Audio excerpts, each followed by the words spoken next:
Olá, voltamos novamente com o programa A Notícia de Frente. São 6 horas e 38 minutos e agora aquele papo que você gosta, está interessado, inclusive você em casa chegou a mandar muitas perguntas aqui, até a sua revolta em relação à energia solar, né? Porque o governador Mauro Mendes vetou o projeto do deputado Faisal Khalil. Mas a gente vai voltar a falar sobre esse assunto porque ao vivo, no estúdio paralelo, nós temos a presença do deputado Carlos Avalone, que vai poder elucidar esses questionamentos, que são muitos. Deputado, bom dia, muito obrigada pela sua presença.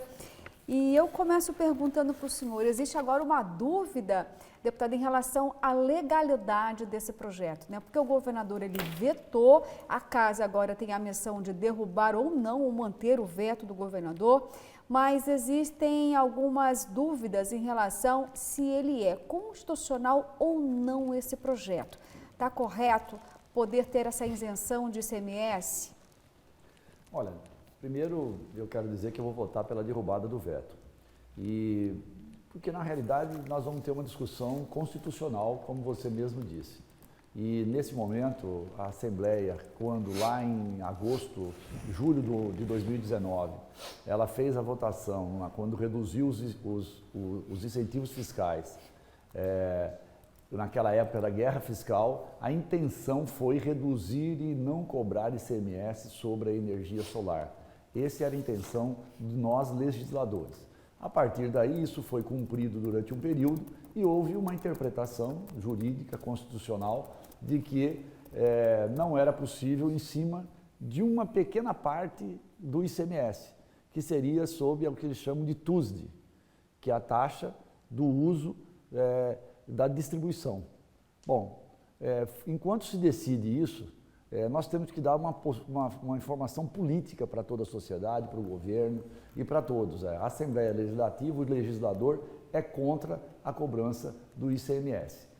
Por que digo isso também? Porque, na realidade, no STJ, em Brasília, há uma discussão sobre isso, se pode ou não cobrar ICMS sobre a TUSD, que é, como eu disse, a taxa de uso da distribuição, e sobre a TUST, que é a taxa de uso sobre a transmissão. Isso está sendo discutido no STJ, que pode a qualquer momento dizer que não pode cobrar. Então, imagina, é uma discussão jurídica, constitucional, e nós vamos dar uma posição, eu espero que vamos, na Assembleia, mostrando que a Assembleia, em nome do povo de Mato Grosso, é contrária a esta cobrança. Deputado, ontem nós tivemos uma informação de que uma associação brasileira chama Absolar, uma associação brasileira ligada a esse setor da energia solar, admite que a lei de Mato Grosso é inconstitucional, porque essa é uma regra nacional. Ela não é a regra que existe só para Mato Grosso. É uma regra que existe para o Brasil inteiro, estabelecida pelo CONFAS. E o Ministério Público do Estado de Mato Grosso também ontem veio a público, já está na imprensa isso, que recomendando ao governador que se a Assembleia derrubar a lei, aliás, derrubar o veto dele manter a lei, que o governo deve entrar na justiça porque a lei é inconstitucional. Então o senhor tem, veja, a associação do próprio setor da energia solar dizendo que a lei é inconstitucional e o Ministério Público dizendo que a lei é inconstitucional. E aí o senhor disse que vai derrubar o veto para aprovar uma lei inconstitucional. Eu quero entender essa incongruência. Muito bem, Cléber, muito boa a pergunta e eu agradeço. Realmente a assessora jurídica de Solar, a Bárbara, ela gravou um áudio dentro do grupo dos produtores de energia, colocando essa posição porque ela saiu da área técnica, da área para se tornar uma área jurídica e foi para as ruas. Quer dizer, hoje Mato Grosso inteiro está discutindo isso. E foi feita muitas gravações de pessoas colocando a culpa totalmente em cima do governador, em cima do governo do estado, colocando como se fosse uma vontade de cobrar impostos. E, tecnicamente, ouvindo esse áudio, você vê que foi uma interpretação justamente jurídica da Procuradoria do Estado, da Secretaria de Fazenda do Estado, o que não foi motivada pelo governador, isso tem que ficar muito claro, foi motivado pela Energisa. A assessoria jurídica da Energisa fez um estudo, levou a Energisa e disse, olha, você é substituto tributário, você que recebe o ICMS da população. E se o governo do estado entender como nós estamos entendendo, você vai ter que pagar, inclusive, o atrasado sobre isso. A Energisa foi até a Secretaria de Fazenda, fez uma consulta, ela pediu 48 horas para estudar, estudou e entendeu que realmente era devido e fez a devida cobrança, passou a fazer a devida cobrança a partir desta decisão e desta informação. Então, de fato, não foi uma decisão que partiu do governo do estado, não foi uma decisão de que o governo do estado estava com a boca grande para cobrar impostos, foi, na realidade, uma discussão jurídica sobre o assunto. O que a Assembleia tem se posicionado? Até a parte do Judiciário. Existem várias decisões já, inclusive uma aqui do PTC, que é um partido político, que entrou em Sinop com uma ação em nome de todos os consumidores e lá conseguiu uma liminar para que não devesse ser cobrado enquanto não tivesse essa decisão lá em Brasília.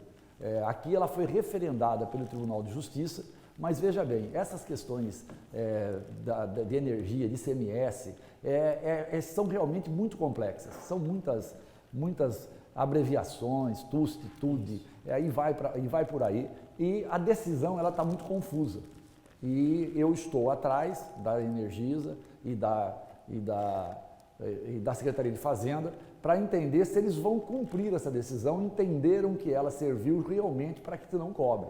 Então essa decisão aqui do Tribunal de Justiça, ela referendou a liminar, mas numa decisão que tem dupla interpretação. E nós temos que fazer essa interpretação e ver o que cada um vai interpretar e pedir para a desembargadora que deu a decisão, para que se é possível, ela esclarecer melhor a decisão dada por ela. Deputado, eu também estou nesta mesma seara, tentando entender essa situação toda da energia solar, porque é uma confusão gigantesca, né? Imagine para aquele que não está diretamente focado só nisso, que é o meu caso, né?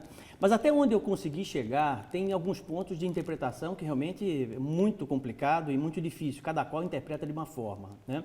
Por exemplo, até onde vai a autoridade do CONFAZ, né? O CONFAZ deixou claro, até onde eu consegui chegar, ele apenas autoriza, né, a questão da cobrança de um imposto ou não. Ele autoriza, mas ele não determina, como, de certa forma, é colocado pelo governo do estado de Mato Grosso, que houve uma determinação do CONFAZ. Ponto 1, gostaria que o senhor explicasse sobre isso, né? Essas duas palavrinhas, autorizar e determinar, né? Ponto 2, o governo fala que está cobrando em cima da distribuição de energia, né? Qual é a diferença entre distribuição de energia de uso da rede, que eu acho que é o caso específico da questão da energia fotovoltaica, né? A gente não está utilizando o sistema de distribuição, mas estamos utilizando o uso da rede, que essa rede, de certa forma, já é da população, considerando que, como é uma concessionária, tudo que a concessionária investe, ela recebe de volta esse investimento, ou seja, é a população que paga com seus impostos. Conclusão, nós estamos pagando duas vezes por uma coisa só. Então, eu queria que o senhor explicasse melhor esses pontos, porque eu acho que são exatamente os pontos que hoje estão atropelando esse processo todo e dificultando o entendimento das pessoas. Professor, primeiro eu quero dar uma explicação, né? Eu sou engenheiro, não sou advogado, então eu sou muito cartesiano. E o direito, ele é interpretativo, ele tem várias nuances, e isso, às vezes, eu tenho muita dificuldade, que nem o senhor também tem. Mas o deputado Faisal entende que o CONFAZ não tem esta autoridade, e ele é advogado.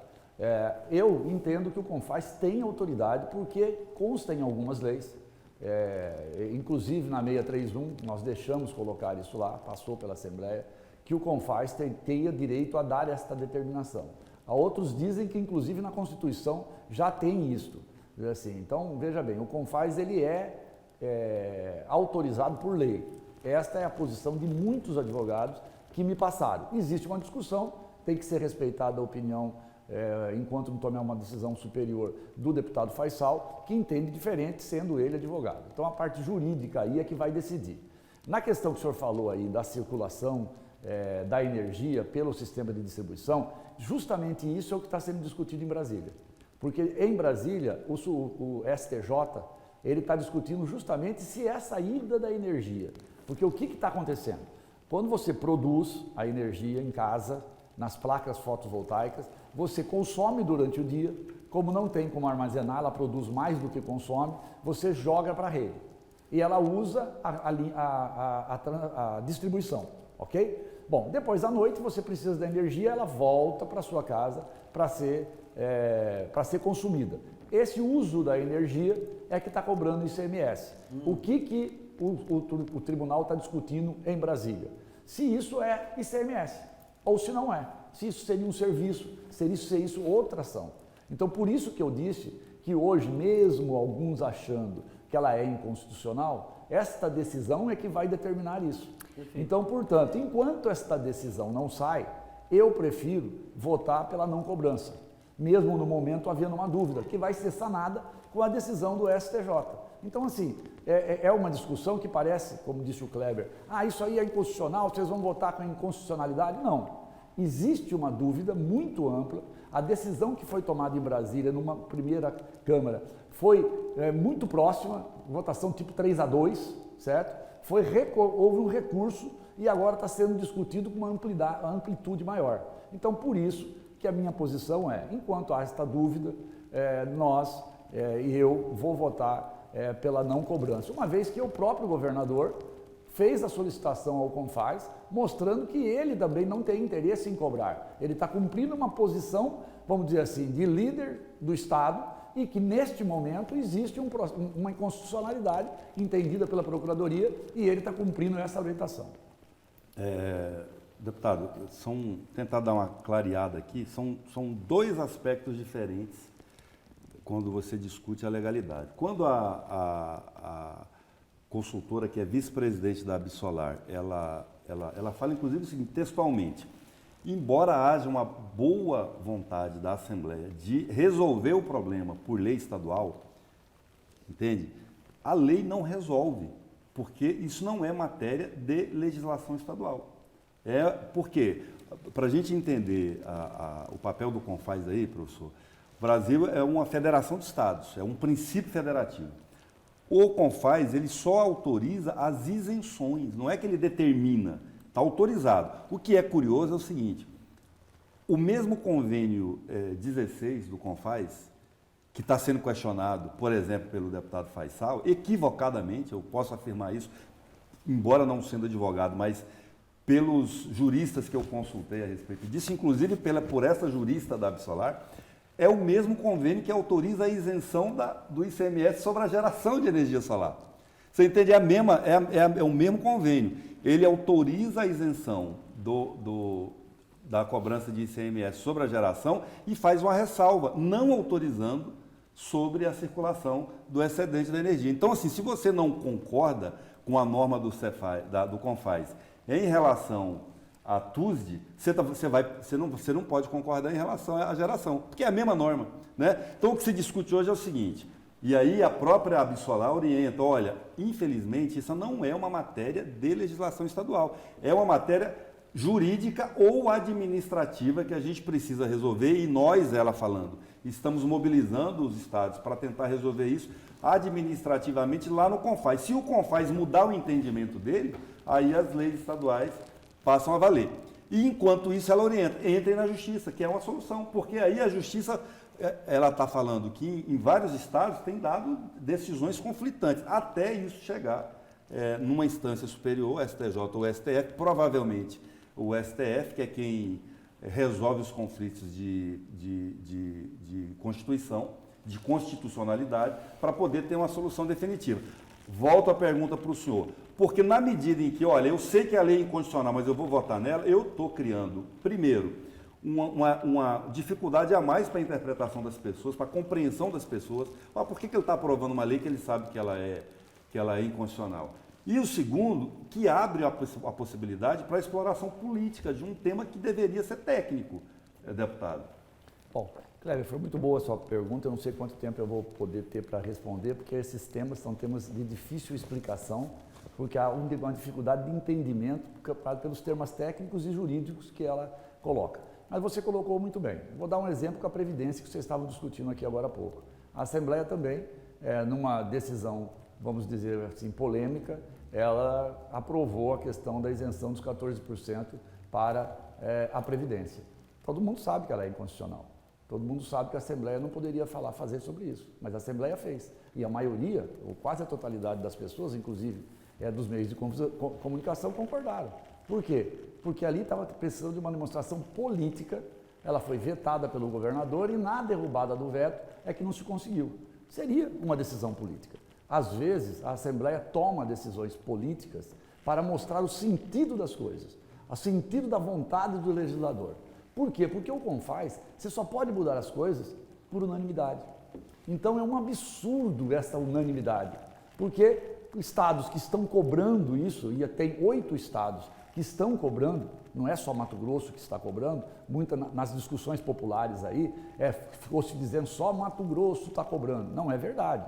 Tem 8 estados cobrando, São Paulo cobra, Goiás cobra, Alagoas cobra, Sergipe cobra, Rio Grande do Sul cobra, e outros estados estão cobrando.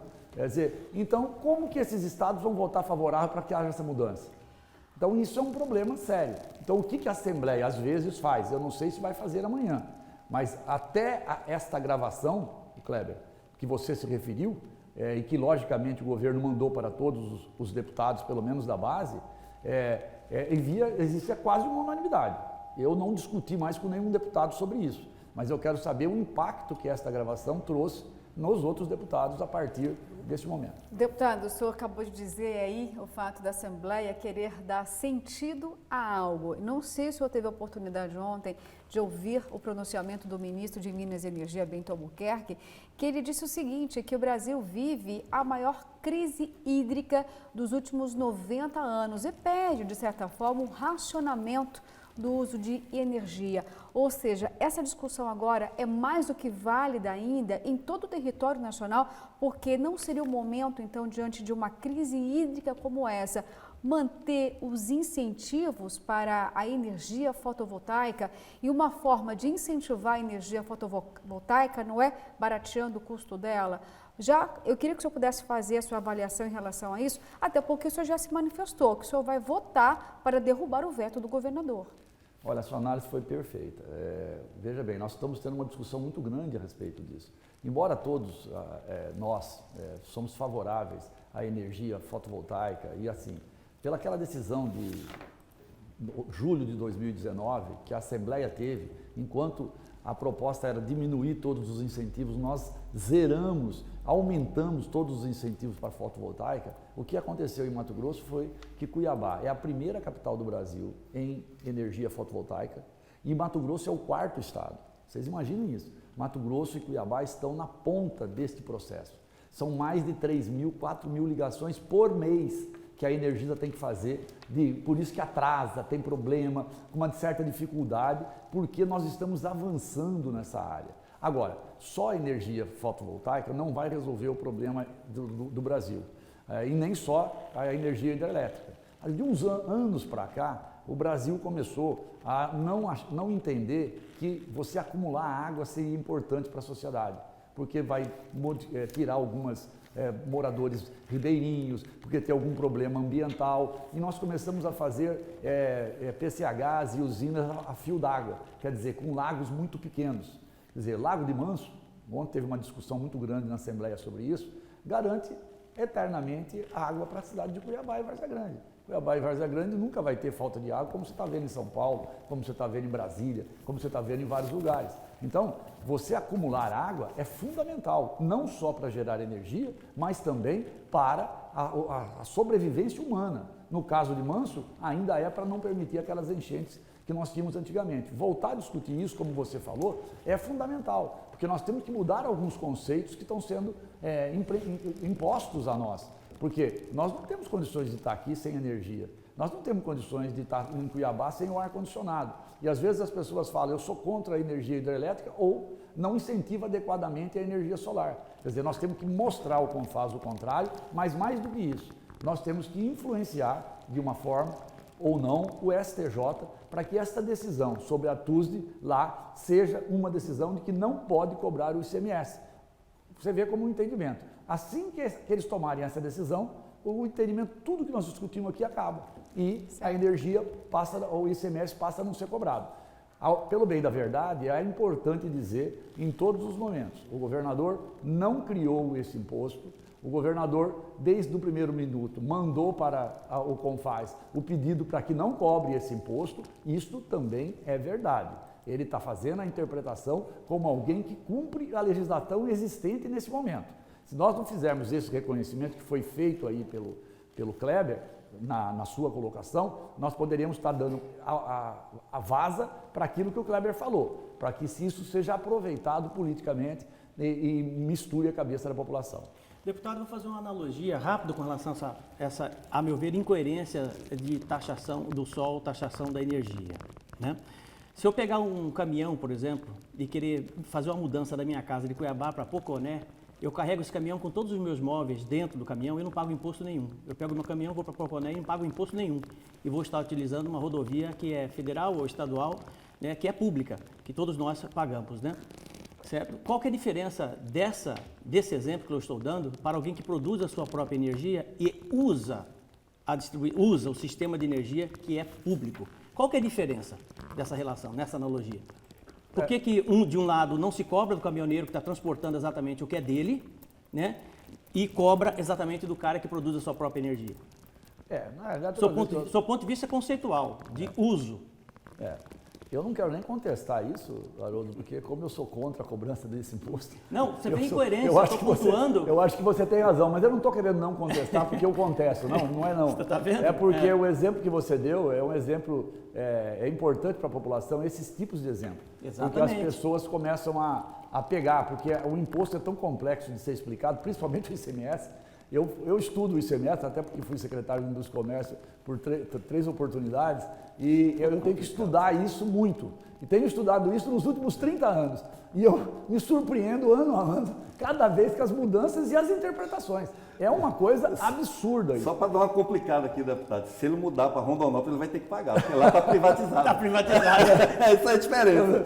Você vê como que é complexa essas mudanças realmente. Mas é importante que essa é uma discussão muito importante. Eu quero dar uma opinião sobre a questão que vocês falaram da Previdência. Eu estou muito incomodado, a comissão está muito incomodada, eu faço parte da comissão, eu, Alain, Botelho, Wilson, estamos todos muito incomodados com essa demora. Sabe, olha, nós votamos essa lei lá atrás, porque o momento do Estado era outro, o Estado mudou, esses aposentados não têm condições de continuar descontando esses 14% do jeito que estão. Esse é o dinheiro do remédio. Tem muita gente passando necessidade. Eu estou recebendo aqui áudios e eu não sei mais o que fazer com eles. E agora está dentro do Conselho e eu peço, por favor, ao Conselho, que olha, é muito melhor a proposta que o Conselho fez. É melhor, mas não foi a negociada com o governo. Então, se não é a negociada, nós vamos ter problema. Então, assim, se fosse possível eu com certeza estaria votando 10 vezes se o meu voto valesse por 10. Mas não é possível, porque foi negociado diferente. Então, por favor, vamos passar essa proposta no Conselho para que os aposentados possam receber esse recurso fundamental para eles. Deputado, muito obrigada, viu, pela sua presença aqui tão cedinho no programa Notícia de Frente, falando conosco sobre o veto do governador Mauro Mendes em relação ao ICMS da energia solar e também uma palhinha aí sobre a questão previdenciária dos servidores. Muito obrigada, uma ótima terça-feira para o senhor e bom veto. Muito obrigado e eu quero mandar um abraço para minha esposa, que agora, pouquinho, vai estar tomando posse como vereadora de Cuiabá e é um orgulho muito grande para mim e eu vou estar lá presente com ela. Um beijo no seu coração, meu amor. Verdade, a casa mais feminina que antes, né? Parabéns também. Nós falamos muito a respeito disso, né? Dessa presença feminina na Câmara de Vereadores. Com certeza vai ser muito benéfica para a casa que está precisando, viu? Obrigada, viu, deputado? Ela já mandava em mim, imagina agora. Olha só, gente, você que está em casa mandou aqui muitas mensagens enquanto acontecia a entrevista aí com o deputado Carlos Avalone. Então eu separei apenas algumas porque o nosso tempo está bastante corrido, tá bom? Mas faço questão de ler a sua mensagem. Olha, você acha que a Energisa quer perder junto ao governo do estado? Daqui a pouco vai cobrar o ar que nós respiramos. O governo arrecada muito e não passa nada para o povão que tanto precisa. Mato Grosso do Sul também não cobra ICMS, basta o governador ter vontade. Olha, são muitas mensagens, tá? Separei apenas essas, mas depois nós vamos mostrar outras aqui, porque agora a gente vai para um rápido intervalo e voltamos daqui a pouquinho com mais a Notícia de Frente. Imagens belíssimas agora aí do nosso repórter cinematográfico Valdeir Moraes, ali na região da Arena Pantanal, na Miguel Sutil. O trânsito agora tá pesado, hein?